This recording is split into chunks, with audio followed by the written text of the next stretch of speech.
Elisabeth Borne va présenter sa feuille de route devant le Parlement cet après-midi à 15 heures. Ouais, la chef du gouvernement va prononcer la traditionnelle déclaration de politique générale devant les députés. Pendant ce temps, Bruno Le Maire, le ministre de l'économie, lira le même texte devant le Sénat.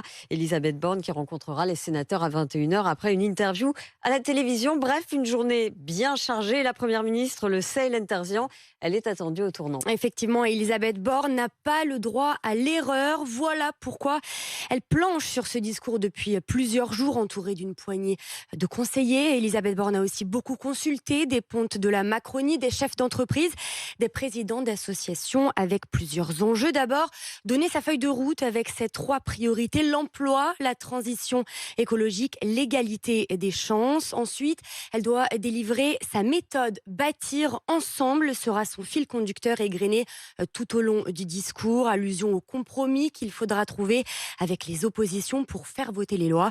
Et puis, dernier enjeu, se dévoiler. La première ministre se donne 2 heures pour fendre l'armure. Connue pour sa voix rauque, parfois monocorde, son profil de techno aussi. Y parviendra-t-elle? Son entourage nous assure qu'elle compte parler d'elle. Ce discours n'est pas que pour les parlementaires, nous dit-on. Elle veut surtout se dévoiler auprès des Français.